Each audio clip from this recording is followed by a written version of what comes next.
Folks, all right, we are back on the W.A.D.E concept presented by the Ring Magazine, and I am pumped for this video because we have a sit-down between Teofimo Lopez and Shakur Stevenson ahead of their big-time fight on January 31st, Madison Square Garden, ring number 6. Shakur looking to move up and be a 4-division world champ. Obviously, Teo looking to maintain the ring belts at 140. But this is going to be hilarious. I watched their press conference today, and there were some moments in that presser that made you say, hey, yo. It was one of the zestiest press conferences ever. But it was just that. It was a boxing press conference that, you know, those things tend to get kind of stale. But doing this sit down with Rick Reno on the Mr. Versace podcast, I think is going to be a lot more entertaining. So let's take a look at this. Let's see these two talk about their matchup. It's one of the best fights you can make in boxing, point blank, period. These two are the best in the world at a young age, prime of both of their careers. This is what boxing needs. This is what we want more from boxing. So the fight we know is going to be fireworks, but what's the buildup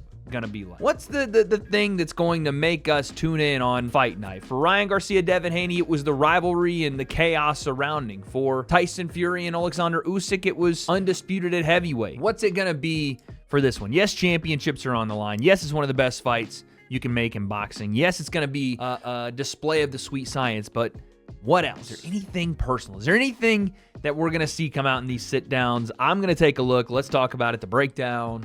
Let's go. January 31st, the mecca of boxing, Madison Square Garden in New York City, live and exclusively on DAZN. I'm sorry. Let's just hold on. Let's take a look at this podcast setup. What in the world? The Mr. Versace podcast. It looks like a crypto coin of Rick Reno. It's Reno coin. They got him dressed to the nines. Once again, he's got the sunglasses on indoors. Look at Shakur's like, what is going on? This is the $180,000 belt. Apparently, you got Teo with his 2 ring belts on. This is awesome, dude. Teo, I'm going to start with you. When did you first become aware of Shakur Stevenson? When did you first hear the name? When did you first maybe see a fight of his? Well, first off, it's great to be here. Grateful, thankful to be here, first and foremost on that part. I've seen Shakur back in... Amateurs, no, pros? Yeah, I'm thinking, I don't know if it's 2011. Yo, is it me or... I love Teo, but he's got like a wide, like newborn baby's head. Like, what is going... I don't know. He's got like a flat, wide, like skull. I don't think I've ever seen a skull that wide. What were your early impressions? I like his style. He could fight. Yeah. And what about you, Shakur? When did you first become aware of Teo? You know, it's so crazy. I really was like I ain't gonna say I was no nerd, but I was like a boxing nerd. So like... I ain't about to say I was a nerd, lame ass. Hey, kids at home watching, there's nothing wrong with being a nerd and playing sports. I read Marvel Comics and was a Division I football player. That don't mean shit. You could be a nerd and still be an athlete, all right? You don't have to act like you're not a nerd and still be athletic and still do sports, okay? It's the new age, dude. Nerds rule, all right? When I first kind of got aware of Teo, was probably before he even knew me. But I used to get on YouTube, and I used to watch like the DMV fights, and they used to have like the Region 2, I want to say he was with Region 2 with Florida. And I seen one of his fights up there, and I kind of watched him. I thought he was a good fighter, and that's when I kind of got a first whiff of Teo. But when I finally first met him, probably was the same time he talking about. For the bulk of your careers, you were both under the same promotional banner. Were you cordial, friendly? I was good with Teo. I thought Teo was a little jealous of me. That's what I thought. Did you get a sense of that? Thought or thinks? Because I still think that Shakur believes that Teo might be a little jealous. Teo, were you any jealousy in there? Because both of you guys were being pushed, but it seemed like to me, just from the outside looking in, that he was pushed ahead of you. He was getting the fights that you would. You were calling for Loma. He got Loma. Yeah. You wanted other guys. He was getting other guys. Did you see him as a future foe? Because at one point, you were 2 divisions ahead of him. I think that everything just plays out the way it does, and eventually we was going to end up meeting up with each other eventually. I think that that's how it works, right? When 2 greats collide, you're bound to see a great fight. So I never seen any jealousy in my part with him. I mean, for crying out loud, he fought for Team USA, got a silver medal. And, Nah, not during them times though, and bro. the whole thing Not was during them pushed. times. I'm speaking on the times where I felt like you had a push start. You got the you used to be ahead of me far as like you was the code on Terrence Crawford card. I was underneath. Then you got the opportunity to fight with Lomachenko. And after that, I felt like I kind of got pushed more than you, and you felt some type of way about the way that I was pushed more than you when it came down to ESPN. I remember you saying a little comment with the ESPN only like black fighters and all that kind of stuff. And when you said that, I kind of felt like it was a shot at me. So What the hell? That's where we're going. ESPN only likes black fighters. I don't remember that. But all right, let's take it there then. Shit. What we saying, Tio? They only watching the black fighters over at ESPN? I felt like it was a little bit of jealousy. No, I just didn't give enough. That's all. Cool. I just didn't give enough about it all. Yeah, but when you said in the ended comments, up- you said something there. It was something you said at that time. That was I just- something. It was the way you felt, right? Nah, I just pushed the movement that I felt like we was taking over as we are now. Like I said, I think you the truth. I know I'm the truth, and can't wait to see it. Yo, Shakur is showing them teeth off, son. Now that he got that gap fixed, Shakur is showing them shits off. That man smiling. That man, you know what I'm saying? Just throwing them teeth out there. And he should. Everybody giving Shakur stick about fixing his gap in his teeth. Y'all would do the same shit. Just because J. Cole got on a song and talked about how he never fixed his gap in his tooth and he wanted to remain himself or whatever, I'm not with that. If you got something like that where, you know what I'm saying, you got the saloon doors in the middle, gums with no teeth, you want to push the shits together, you know what I'm saying, you want to bring the whole family together, I'm not mad at that at all. But Shakur is flexing them, you know what I'm saying? Now, Shakur, you, judging by the recent CompuBox numbers, you're number one by a mile as far as fighters not landing any power punches on you. How do you feel when you hear a guy say he might not just stop you, but he might make you quit in the fight? Make me quit is crazy. Like, I don't got no quit in me, but it's cool. He's supposed to feel that way. Like, he's supposed to say the things that he's saying. He's not saying nothing out of the ordinary or something that I didn't expect. Only thing that I kind of took away, he got on a podcast, I want to say, he said that I was slow. And that's the part where I'm like, okay. He's going to be very surprised come fight night to where it's like, you really thought I was slow? Like, is that something like you put in your brain and thought it was about to come out there and work? It is interesting to hear, you know, both of them talk about each other because there's probably not two guys that know each other better, that haven't fought, but have seen each other, been around each other, you know, AMI tournaments and followed each other's career under the same promotional banner than Tio and Shakur, right? Outside of, again, sparring together, training together, that are about to fight each other, there's probably not guys that know how they operate better. So if Tio is saying, I'm going to go out there and make you quit, essentially break you and stop you, that's something we haven't seen anyone get close to even hurting Shakur, really. Like, people say the Williams-Zepeda fight, Zepeda hit him with the right hand and Shakur got wobbled, even though it was clearly slipped. I thought that was one of Shakur's better performances because he dug down and bit down on his mouthpiece and said, I'm not just going to play the back foot and be slick and turn this into a very low output fight that I'll win because I'm just, you know, he's better than Zepeda. But he went out there and dogged it out a little bit, and I respected him for it. I don't expect him to fight the same way versus Teofimo Lopez. I really don't. And I think people are looking at the Zepeda fight and going, yeah, that's Shakur we want. And I don't want to say he's going to disappoint people, but he will not fight that way with Tio. He won't. And Tio won't fight the same way Williams-Zepeda did. They'll both be very measured. I think it'll be a very slow-paced, low-output fight. I could be wrong. You know, I could be wrong. I could see maybe they go to war or something, but we're talking about styles making fights, and Tio's style, even if he's on his front foot, he doesn't commit to a lot of punches on the front foot, but he can fight that way. Shakur almost exclusively wants to go defense to offense versus leading the exchange. So I don't know. Not to say Shakur will be on the back foot the whole time. That's not necessarily how I see the fight going, but I don't know if this is going to be like a knockdown, drag him out type of thing. I think we're going to get a defensive, sweet science display from both guys, which, by the way, I think works in Shakur's favor. You said on there that Terrence Crawford sent one of his little guys to come after you, implying that obviously you want a fight eventually with Terrence Crawford. Is this crazy? I mean, again, the difference between 140 and 168, and Tio's not a big 140-pounder. Not to say Terrence is a big 168-pounder, but, man, that just feels like a massive jump. But then again, we just saw Terrence do it versus Canelo, so who knows? a fight where, first, do you see Shakur as a legitimate threat in 140, because he's a guy moving up. At one point, you were 2 divisions ahead of him. And in second to that, is this a fight where you want to send a message to Terrence Crawford based on your performance in this fight? I guess, yeah, to put it all together, I mean, you got to fight the best, and he's real close to Crawford, very close to him. And I think that, you know, Crawford has high hopes of him, high expectations on Shakur, and what better way? You know, I tried other ways that didn't work, and that's just part of me just learning. So I think now it's better just to do it with action, you know, let the fist talk. And now he's here, you know, and like you said, I was 2 divisions ahead of him at one point in time. Now he's here going up to my division at 140 and trying to reclaim and claim everything. Yeah, I don't could like care this less, Teo, though. bro. Come on, bro. Get on with the humble stuff, bro. I want the Teo that's rowdy. Like, where is he at, bro? I'll show you January 31st. Okay, we're gonna see. I don't like this version. It's like, oh, man, listen here, bro. What you gonna do? What you gonna do come fight night? That's what I want to hear.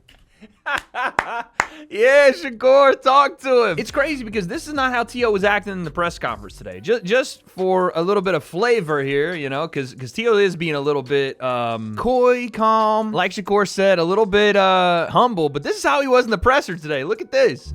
Gonna have Shakur jiggle my, you know? You said you gonna do what? Jiggle my balls. Pause, bro. You fell for wow, bro. Why you always doing that, bro? So Niagara Falls. Talking about room 40, Fast, though. You said what? Room 40. Yeah. Room 40's nuts. Fast. Pause, bro. What's up with you, bro? You been wild I'ma since fuck you been hard. here, bro. Pause. Fuck you hard.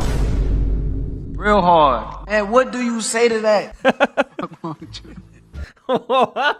Like that Teo is who I'm used to. That's the Teo that was, you know, at the press conference when I was there in New York with the Lucha Libre mask on, talking his shit. That's crazy though. But like he isn't doing any of that. He's very composed in this interview, and maybe it's just the mind games of like trying to get Shakur to see all versions of him. Like, oh, you know, I'm laid back, you know, super humble. Shakur deserves his respect. And at the press conference talking crazy like that. I've never heard the Room 41, but the way you got to do it, Teo is messing up the dick joke. The way you got to say it is you got to make Shakur say what you said. Yeah, I'm gonna take him to room 40. Room 40, yeah, room 40's nuts. That's the way you, not just, you know, you hit the punchline before we even get there. Even this was the face-to-face at the presser. God gifted. It's my time. God gifted. It's my time. It's my time. I've been waiting on this forever. Thank you. I appreciate y'all. Oh, you all already knew that Teo Sr. was gonna be talking. Y'all knew that. You gotta prove it. Oh, you gonna see. The prize is right up here. The prize is right up here. Rick saying the prize is right up here. He's talking about the ring belt, and that's true. I mean, the most prestigious belt in boxing. That's fair. We stay working. You can't fight for him. I fight for him. You can't fight for you neither. I don't care. I don't need him.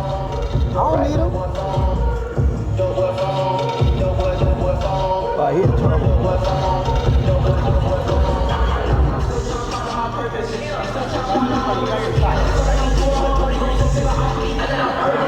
That comes from a different breed, baby.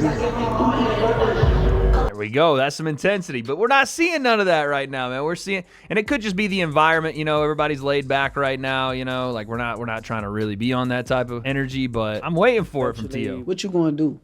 What you gonna do come fight night? That's what I want to hear. You'll see. Okay, I can't wait. I promise you, I can't I've wait. been here. I'm gonna continue to stay here. I've been looking at you for years, bro. I've been here. I'm gonna stay for here. years. I've been already. Okay, that's this. good. I played it out That's of my good. brain You gotta focus times. on the top guy. For sure, you Yeah, the top focus guy. on the number one. You a beast, bro. You From a the beast. east. Yeah, From the east. I don't know about from the east. Well, is Florida technically the east? Come on, Shakur. Yes, Florida's in the east. They're literally on the east coast. Now, granted, so Shakur is saying that Teo is from Florida, but reps New York. I think Teo might have been born in New York, but moved to Florida, and now he's back. I don't know. But Florida is on the east coast. Same with New York. Yeah, well, you know, you good. I'm great. There have been questions, you know, here and there about Teo's mental state, you know, as far as the critics. And you are a type of guy, when you're in the ring, you take guys sometimes to a dark place. After a couple of rounds, you sort of break them. Do you think you're going to break him after a couple of rounds? Yeah, I know I'm gonna break him. I know it's gonna be a certain point in that fight to where he's gonna be mentally frustrated. And when he gets mentally frustrated, that is where I'm going to attack.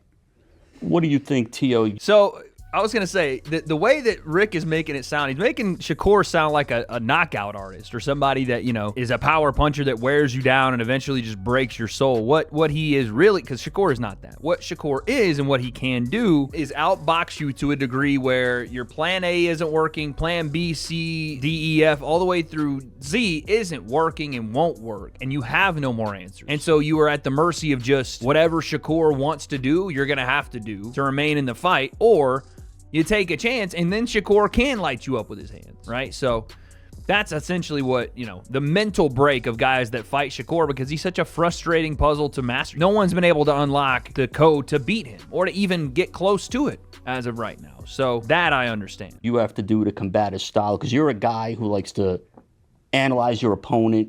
You look for those openings, and you capitalize on it, but you can't really fight like that with a guy with the style of Shakur. And you've said, you may have to make this fight really rough. What do you mean by that? I think that is just two guys that believe that no one could get into their defense, no one could get into their offense, no one could actually get into their style. Stylistically, he believes he's the best, and I know I'm the best, and that's why we're getting to this point now. He wants to challenge himself. I'm here for it. I'm here to challenge myself every time. That's part of boxing. And I think that one thing we are doing here, Mr. Versace, is one thing for a fact is that we're showing all the next generation this is how you do it. You don't do it in your early 30s. You do it now. You do it when the time is right, and this is the right time. That's facts. This is 100% true. And both these guys are good representations of that. Devin Haney is a great representation of that. Ryan Garcia is a great representation. You're seeing the younger fighters, and for some reason, it's specifically around the 130 to 140 pound range. The younger fighters getting these fights done earlier. We're not waiting until Terrence Crawford is, in his late 30s for him to have that breakout opponent. We're not waiting until, Tank is in his early 30s to have that breakout. Well, what was going to be the breakout show with Jake Paul, but, the breakout opponents, even with Ryan Garcia in his late 20s, and Garcia was a lot younger, but still, you're not getting those type of fights until later on in guys' careers, and now you're seeing prime versus prime. This needs to be the mainstay in boxing. It desperately needs this. That's why we're fighting in the big room. That's why everything is on the line. That's why I'm putting everything that it's got to be. You know what I mean? He's got more to gain. True. I got nothing to lose. So where does that go into? Anything. I mean, Tio does have a lot to lose. He's literally got belts to lose. It's more that Shakur doesn't really have a lot to lose because he's moving up in weight, because he isn't putting a title up here. He doesn't have much to lose. Tio has everything to lose here, belts-wise, and a guy coming up in his weight class. Although when you look at the two of them, and I was going to say this earlier, you can definitely see that Shakur is going to be just fine at 140. I've said Tio is a smaller 140 compared to other guys that have fought at that weight class. Shakur will probably be bigger than Tio. Maybe not muscle density-wise, but height, reach, all that, Shakur is going to be. You were practically 1 foot out the door of this division. You wanted to fight Jaron Ennis. That didn't come about, not because of you. You wanted that fight. Then tell him why. If it wasn't me, then who? But I think Ennis didn't want to stick around at the weight. As far as what Ennis's people told me, he did. But I know you were willing to fight him even at a catch weight. Because I'm crazy. So what was it about Shakur where you said, I'll stick around at 140 and fight this guy? His last fight, Cepeda. His last fight. You don't know how many. I'm telling you, though, I don't think Shakur is going to fight like that against Tio. I mean, maybe this is Tio, trying to encourage him to do that, right? And I even heard Tio Sr. say that in the press conference. We watched that fight. We think we got the answer. I don't think Shakur is going to go back to that style where he is taking more risks, where he's in the pocket for longer, where, he's standing with his back on the ropes at times, being flat-footed, trying to roll punches and counter. I don't see that Shakur in this fight. People are talking about him on every scale level. And when it came to the talks of me and Haney fighting in August, I didn't go for it because he had no motion. Now he does after the Brian Norman. But Shakur, it's all there. But I didn't focus on him. I was focused on what's next, trusting my power team, trusting on my team and what can do and who could we fight next. Bro, by the way, we have so many good fights that could potentially be brewing here in the next, 4 to 5 months at 140. You have, or 147 really. You have this at 140 with Teofimo and Shakur.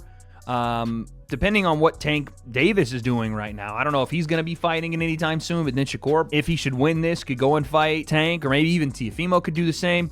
Then you have Ryan Garcia fighting Mario Barrios in February. The winner of that one's probably going to get Devin Haney. And Devin Haney and Bill are saying they want to fight Rolly Romero in the meantime. So there's some really good fights at 147 and at 140. I know to expect the best version of Teo.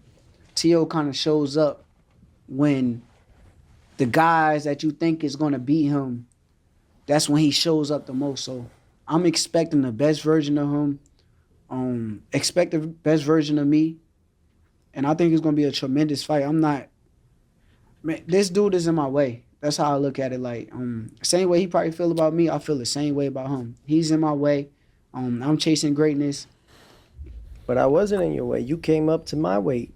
Yeah. You didn't have nobody at 35. That's true, but you the guy, bro. You the guy. You 4 Kings. You been the guy for But years. you the guy and on the years. pound for pound. I I'm not. agree. I agree. I understand. So how am I the guy if you on the pound but for you're pound? the guy, bro. You know you the guy, bro.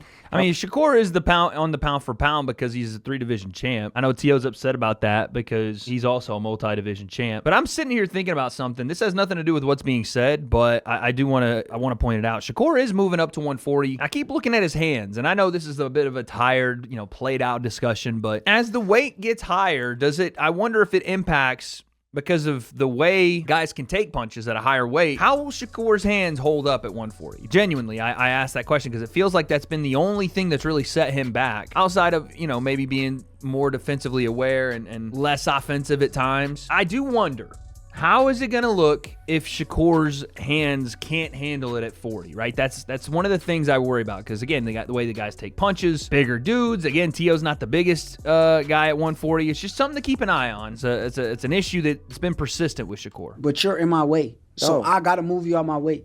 That's how I look at this. Nope. Ain't No. nobody taking food off my table. That's all I'm going to say. But I'll tell you this, though. You bit more than you could chew. It's cool. You Bars. can feel that way. For sure. But come fight night, you're going to realize this is a lot different than being on the outside than being inside of there. As they all say. Okay. Both guys have great points here because Shakur is like, listen, you're in my way. I'm not even sure what Teo's like, no, that's not the way, the mentality of it. Maybe Teo's like, I don't even look at people being in my way, that my path is just my path. I don't know. But I like Shakur's mentality. Like, he's like, you're in my way at 140 because I'm going to be an all-time great. So it didn't matter at 35, at 40, at 47, however high Shakur goes. He's trying to be one of the greatest that's ever lived. So who cares, what the weight class is? He's looking for the #1 guy in every weight class. And so I like that mentality. I'm going to have to move you out of my way to take that spot. That's just the way it happens in every sport and walk of life. You either step up or step aside, right? Or get moved. But then Teo said, listen, you bit off more than you could chew here. This is not the same as 35 guys. It's not the same as the guys at 130s. It ain't the same as the Olympics. I like that. That's a nice little rebuttal there. And then Shakur says it's different watching me from the outside than being inside. And I think that's one of the things that no one really thinks about when we talk about, matchups like this. We, as the viewing audience, see his fight style from the outside and think, oh man, guys just need to put the pressure on him. If guys just threw with some combinations, which we found out with Zepeda, that's not the case. But it's different. Even with a guy standing in front of you and you not being able to hit them because they are so good with their anticipation, with their timing, with their defense, with their feet, with their counter punches. And between these two, they both are very confident that they're about to show the other one a different level than they've ever seen. The question is, who's actually right? Who's lying, not knowing they're lying, but who's lying to themselves? And who's actually right about that? As they all say. Okay. I'm slow, right? Mentally. Oh, my God, man. What the hell, Teo? That's so fucked up. He was quick with it. Mentally. Oh, my God. Mentally. Okay. I'm talking about I'm slow in the boxing ring, right? Mentally. I'm talking about the boxing ring, what you was talking about. I'm slow, right? Mentally. It's kind of a double entendre. It's kind of a double meaning here from Teo because he keeps Shakur. He's frustrated Shakur, #1, because that was a good line. As much as it's going to be insensitive and people are going to be upset about that, it's a good line. Shakur's like, I'm slow though, right? And Teo's like, yeah, mentally you're slow. But he's not meaning, at least, he could mean outside of the ring, like, oh, you're not well educated or whatever. Like, oh, you're not, you can't think, I guess. And then in what I think he's really trying to get at with Shakur is like, no, I believe that you are not on my level of, the boxing IQ. You're not on my level in terms of thinking about this sport, thinking in the ring. You're slower there than I am. And Shakur's not catching the hint. Okay, you're going to see. I promise you're gonna see. By the way, I should say, I don't think Shakur is either slow mentally outside of the ring or inside the ring. I just need to make sure I say that. I think he's one of the smarter fighters in boxing. I know, Shakur, you were pushing for that belt in the Zepeda fight, and it couldn't really happen because of Zepeda's ranking, not because of yours. Yeah. Now you got it. Who had the ring at 35? Nobody. They should have gave you the ring. Yeah. I agree, but you know, come with it, bro. No, I'm just saying they should have done that. Well, it's usually number 1 and 2, and 1 and 2 is him and Keyshawn, and him and Keyshawn are close friends, and that fight couldn't happen. They buddies. Oh, they buddies. This is where I do like, you know, where Teo exists in boxing. Like, he doesn't have a ton of, like, fighter friends. You know what I'm saying? As far as, like, oh, I'm not going to fight that guy that's in my division because we grew up together. Or, oh, I'm not going to fight that guy in my division because we became friends during X, Y, and Z, maybe the Olympics. Teo don't really care about none of that, right? Teo is like, he kind of said there, enemy number 1 in terms of the fighters around that division. Sometimes because of the stuff he says that can get quite, you know, vulgar and crazy. But there are other parts of that that I think are endearing because he won't hold up a division. He won't, like, not do certain fights because he's got relationships with people. He's trying to fight everybody. Yes, sir. So you played yourself. All right. How I play myself, bro. You could have got a ring. You could have had 2 like me right now. I ain't gonna fight my brother. See, that's the thing, man. Ain't no brothers in this thing. You ain't got brothers, brother, but I got brothers. I had one, but he ain't here no more. So it's like, I'm just telling you how I look at it, bro. So I don't get it. I bet you their plan is this, and this is it. He goes to 140, tries to claim it. Then he'll probably go back down to 35. Let Keyshawn go to 40 and do his thing at 40. And then Crawford's got his agenda. He's already on his way out soon, eventually. It's a little. I got a question though, bro. What do one man's plan or whatever you got to do with? Because you? it's not boxing. It's boxing, yeah. It is This boxing. ain't I'm boxing. fighting you. I'm not fighting nobody else. It is not the I'm truth. fighting you. But I understand, but it's not the essence of what we The did essence it for, what of we do shit. it. Do Is it boxing, for. bro. Boxing is me versus you, the best versus the best. Bro, That's what boxing is. We can all kick it when we done, retired. Bro, we can you all got kick the it when we Ring at the Hall of magazine Fame belts type right stuff. there on your shits right now, right? Are you the best earned fighter them. at 140? That I am. So if that's the case, what are we talking about? Why are we talking about Don't flip anybody it. else? Don't flip it. No, I'm really asking. You had opportunities to be Why the are we best talking about at- anybody else? It's me You and had you. the opportunity to be the best at 135. Okay. You ain't tend to do that because you got How? brothers. My brothers, hold on, time out. Let's understand what you're saying. Keyshawn had one fight where he got the belt, right? Right? At 35. Yes. Okay. After that fight, he had. But you get what I'm how saying, long right? did he have a belt for? No, you saying that I'm not fighting the best. I will fight anybody. But I'm just But saying. not your brothers. No, I'm not fighting somebody that I came up with. And this is Somebody I really been with, like on some real trenches, me and this person. I'm not. There ain't no money in the world that's going to make me do that, bro. all right. So like, let's say So, okay, I love this back and forth, by the way, because it does put into perspective the dichotomy of single fighter sports, right? You don't have team. I mean, you do, but you don't, right? Like, you can grow up in the same gym as somebody else and potentially have to fight them at some point if you're around the same weight, right? That's just the nature of the sport. So you look at it one of two ways. I tend to think the way that Teo thinks about it is, as a fan, the way I would want to see a fighter be. We'll all be friends after this is over because as a fan, I want to see the best fight the best. Yeah, I would love to see Shakur fight Keyshawn Davis. But again, I'm not a part of their journey. You know what I'm saying? I don't know what experiences they've been through together. I don't know what kind of relationship they have. Is like, he keeps calling him a brother. So that tells me that person means more to him than the sport of boxing does. And that's a completely different thing. Because at the end of the day, this is a sport. Some people treat it like it is their entire lives. And Shakur does outside of those instances. But I do love that this is such a cool little back and forth because Teo, no friends in the industry. Shakur got some people that he really cares about and won't fight. And it's not just Shakur that we've seen this from. We've seen this from people throughout the history of fighting. They just won't fight some guys. And then sometimes fighting someone then makes them one of your best friends. So there's that point of it as well. that was But the I will case, fight right? you. Let's say that was the case. And You then, the guy. Y'all ain't gonna see no unifications at 40 if he tries to take mine. Because True. he buddy with. Ain't you going to beat me? But I'm saying, Ain't no, you gonna this beat is what me? I'm saying it. That's what we This is what here. I'm saying. If you gonna beat me, No, what are I we know what talking I'm about? gonna do. I know what I'm So gonna do. you gonna erase my name? I know what I'm from going to do. This 140 Basically, what I'm trying to let you know right? is that boxing ain't going to allow it. But how boxing not gonna allow it? It won't. How? Because now you facing me. Oh shit! I'm so scared. Tio, I'm frightened. I'm scared for my life. Tio's like, boxing gods told me to eliminate you so that this shit doesn't happen. Ooh. That shit don't move me, bro. I can't wait to see you. I've been waiting on this. Yo, I don't know how you don't understand. I've been waiting on this moment forever. Like, it's been years and years for this moment right here. You gave me the opportunity. I appreciate you for that. But shit come with it.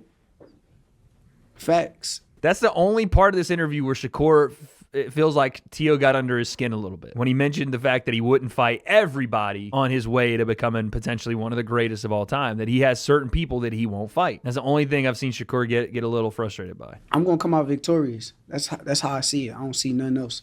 This has been the Mr. Versace podcast. I want to thank Tio and Shakur for joining me for today's episode. Until next time, stay sharp. Stay sharp indeed. Okay. Well done on the podcast host, man. That was very well done. Shout out Rick Reno. Shout out Tio and Shakur as well, man. This was a great day for the sport of boxing that these two have decided to lock horns. This is going to be a fantastic day for boxing. This was a fantastic day for boxing. This is it, man. This is the big one. 140 for that ring belt. 1 versus 2. Shakur looking to be a 4-division world champ. Tio looking to send him back down to 35. I love this matchup. I love the fight. Cannot wait for this one. We're going to have predictions. We're going to have breakdowns. All that coming and more. Stay tuned. But in the first sit-down podcast and their first press conference today, all of that, what did you guys think? What do you think was the X factor? Was it Tio saying, listen, when it comes down to it, I got the style to beat him? That Williams Zepeda fight showed me what I need to know, and he's the one coming up into my weight division, and there may be some insecurity about who he'll fight to be the best guy, where I don't have any of that, or is it Shakur saying, Tio's been the one that's been insecure about me, he's the one that I want to take the belts off, I'm coming up into his division, but I'm the best in the world, and I know the holes in his game to beat him. I genuinely don't have the answers yet, because I'm not even fully formed as to what I think this fight will be, but what I'll tell you is now, I think it'll be one of the highest level matchups we'll get all year. But let me know down below what you guys think. And on January 31st, 2026, in the new year, Teofimo Lopez, Shakur Stevenson, who wins? Guess we'll find out.